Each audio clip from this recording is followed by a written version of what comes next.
Okay, so what we're going to do now, we've got the chassis with the wheels on on our solar car, but we have to add all the extra components like the motor and the switches and the battery pack, and then we have to wire all that together. So let's look at where we're going to place these items first of all.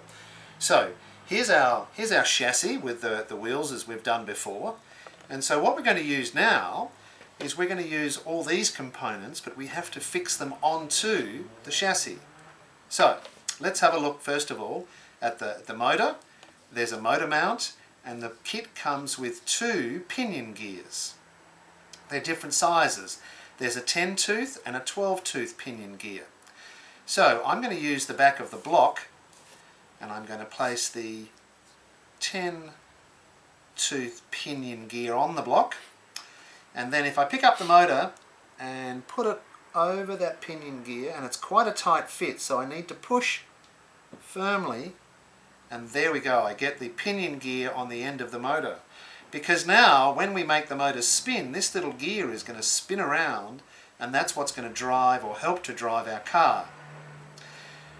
Okay, so let's move the block away, and then how does the motor mount work? Well, these are designed that you can slip over the motor, and that gives us a much bigger area now to place the motor and firmly fix it onto our chassis.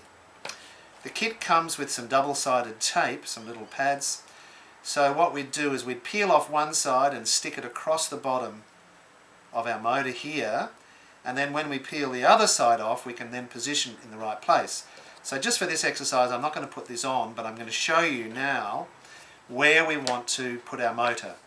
So when the power goes to the motor, this pinion gear is going to be spinning around, and by this spinning we're then going to use that to push our axle or turn our axle and wheels so the car will go.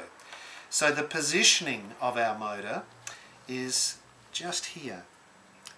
So you might be able to see that. Now you see what we're doing is we're keeping it all nice and straight and lined up, and our pinion gear is lined up with the small gear at this stage, or we could choose to line it up to the larger gear. So once we know where it goes, we'd then peel off our double-sided tape and place it just in the right space so that it meshes nicely with those gears, and as the motor spins, it's now going to spin the back wheels. So that's the motor, and that's where that goes. So if our motor's in this position here, we also need to be able to switch the motor on and off. So one of the methods that I use is I use the motor just on the back of our car here, and if we mark, if we mark the sides of where the motor is with a pencil, and then I mark the other side, so that's where our switch is going to go. And using the cable tie, if I either punch a hole at these 2 points or burn a hole, I can then use the cable tie to go around and underneath and back up the other side, and that'll hold our switch in place. Eventually, with our car, we're going to place the 2 panels, and they'll often sit in the middle of our car here. And you can see they take up quite an amount of room. So the last item that we need is our battery pack, because these kits are designed to run both on battery or solar, one or the other, and the switch allows us to select which one we want to run with. So the obvious space for me for the battery pack is to position it just in this spot here, so we keep all the wiring close to each other at the back of the car here, and we can then connect it up with all the wires.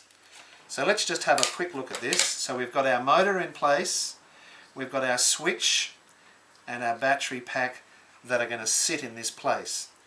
The next exercise is how do we wire all these up and connect them as easily as possible, and we'll look at that in the next short video.